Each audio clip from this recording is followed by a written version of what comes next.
Do you feel the shift? I sure do. The temperatures are a little bit lower and the breeze is a little bit cooler, which means that summer is starting to wane. And as a gardener, that makes me a little bit sad, but now is the perfect time to talk about starting seeds for a jaw-dropping garden next year. Yes, it's August and it's time to talk about starting biennial seeds. Most gardeners are focused on blooms for this season. But for a truly jaw-dropping garden next year, the prep work actually starts right now.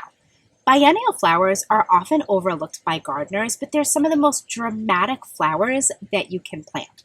So in today's video, I'll show you why the smartest move you can make is to start biennial seeds in late summer for a garden next year that will turn heads. I'll show you which flowers are best for sowing now, and even how to save and harvest seeds for years to come. Let's dig in. In today's video, I'll be showing you how I save seeds from my own stock of my garden. But if you don't have these plants in your garden, that's okay. Feel free to check your local nursery. A lot of the time, they put their leftover seeds on sale this time of year, and you may be able to get them at a great bargain. You can also check online because some of these seeds could be at a discount right now at some of your favorite seed companies. First on our list is foxglove. Now, I love foxglove. The flowers are tall, beautiful spikes of bell-shaped flowers. This is one of the stalks that I cut. This one flowered a while ago and was the biggest stalk that I had. When you grow foxglove, the first stalk is the biggest and the most beautiful, and once it fades, the plant will send up new stalks that are not quite as big, but still just as beautiful. Now, before we go any further, I have to warn you that foxglove is a dangerous plant. It is poisonous. All parts of it, from the petals to the roots, are poisonous, so if you have young children or pets that could chew it, you might want to stay away from foxglove. When my kids were babies, I didn't plant it, but I have chickens, I have dogs, I have cats. I keep it in my garden. We haven't had any issues, but I did just want to warn you. And if you're interested in learning more about that, I have a video which I'll link in the description. I have some seed starting mix left over from the spring. I'm a big fan of the Espoma products. I feel like they work really well for my plants in my garden. So I'm going to fill my green seed tray up with this. So I'm just going to dump what I have left of this seed starting mix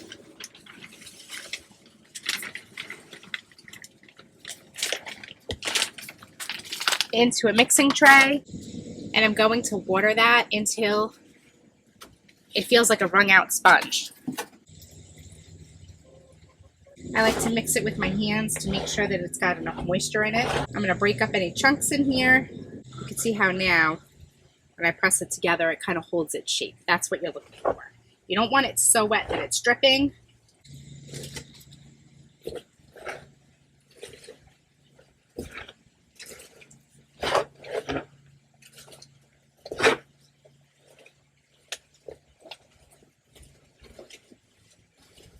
I'm just going to press down lightly. And there we go, all set.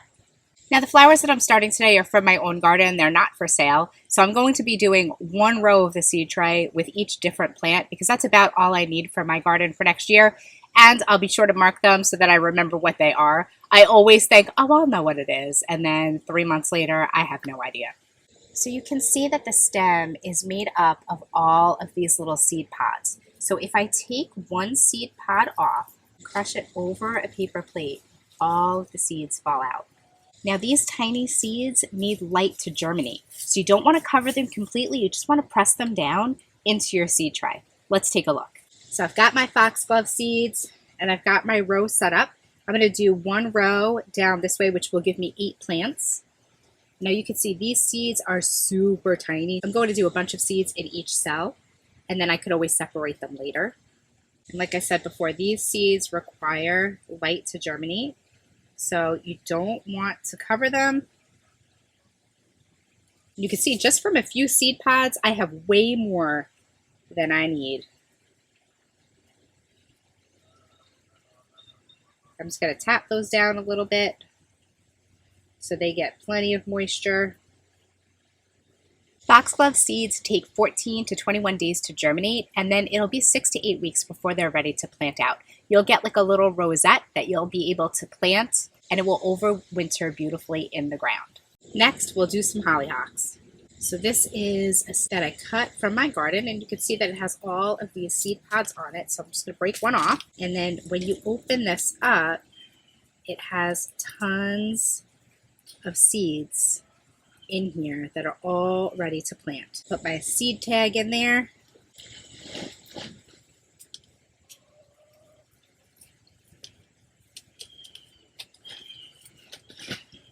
Right, and there we go. This is what the seeds look like. Unlike foxglove seeds, hollyhock seeds do not require light for germination. So I'm going to poke a hole using a dibbler to put my seeds in. And you can double sow these and get 2 plants per cell and separate them later when you go to plant out. Or you can do 1 per cell if you don't need that many.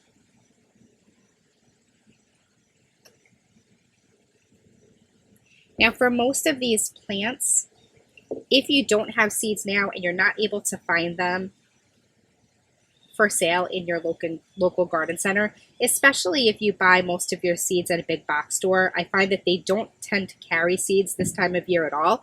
I don't know what they do. I heard that they throw them out, which just breaks my heart. But you can also start all of these biennials very early in the winter, in January or so. And if you plant them out early enough, you may get flowers this same year. I'm just going to push those down a little bit and then move my soil over to make sure that they are well covered with this nice moist seed starting mix. That looks good. Hollyhock seeds germinate relatively quickly. It only takes about 10 to 14 days for them to germinate, and they'll be ready to plant out in 6 to 8 weeks. And then in the spring, you will get these tall stalks of flowers. The flowers, to me, kind of look like small hibiscus flowers. I know not everybody is a fan of them, but I love them for that cottage garden look.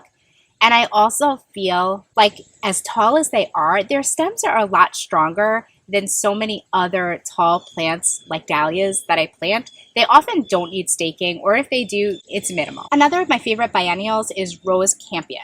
Now that has like a silvery green foliage with these bright magenta flowers. They look really great mass planted or in borders.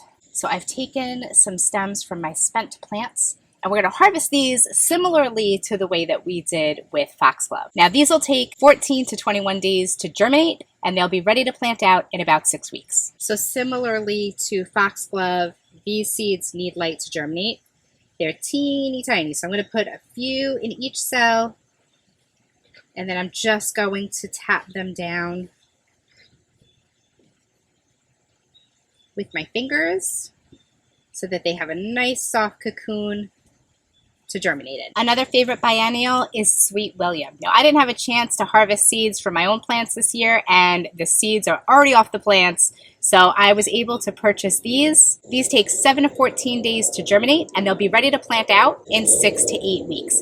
And you can see they get these really big clusters of beautiful petals, and they are great for cutting flowers. Now this packet has way more than I'm going to need, so I'm just going to take some. And these don't need light to germinate, so I'm just going to poke a hole and drop them in.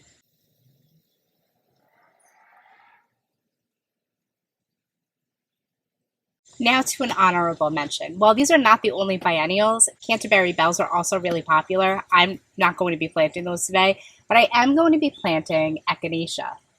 Now, Echinacea is a perennial, not a biennial, but they typically don't flower the first year from seed. So if I can start them with my biennials and get them in the ground with time to set roots before the cold weather gets here, I'll get blooms next year. Unlike the other seeds that we started today, Echinacea requires cold stratification.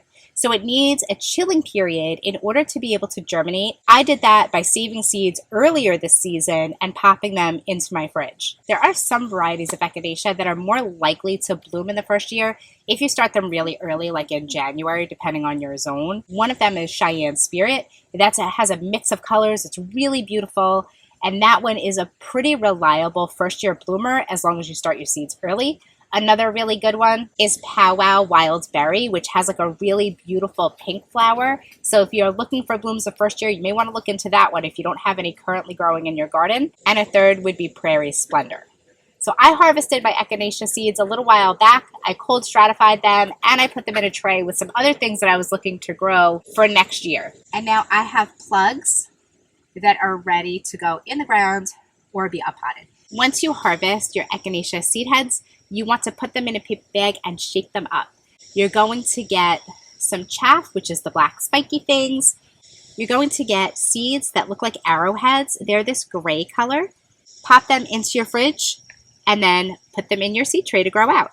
If you have these guys in your area, I just did a video. There's new information out at Penn State that planting milkweed will help get rid of these spotted lanternflies, which you can see I have an issue with. So if you're interested, I will link that video in the description. I think it's really important information.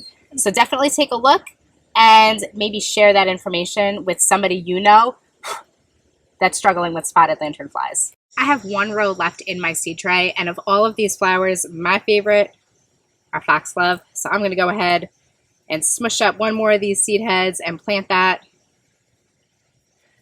in my last line on my tray. Now, if you have any of these flowers growing in your garden, you don't need to save seeds and replant them. They will reseed on their own most of the time. However, if you have other areas of your yard where you would like to have some of these plants, then this is a great idea for you. Or if you don't have them, but you know somebody who does, they might be willing to share some seeds with you. I am going to cover my seed tray with a humidity dome. I'm going to make sure that the dome is closed on the top. And now this tray will sit here in my hoop house because the increased humidity that occurs naturally inside the plastic hoop house is going to help them to germinate. It's also going to protect them so they don't get any direct sunlight, and these will be germinating before we know it. Another honorable mention is black-eyed Susans. Just like Echinacea, while they are perennial and not biennial, they sometimes don't flower in their first year. So by starting your seeds now, you'll be able to plant them out before the frost and have blooms next year. So what's your favorite biennial to plant? Tell me in the comments below. Thank you so much for watching today. Have a great day.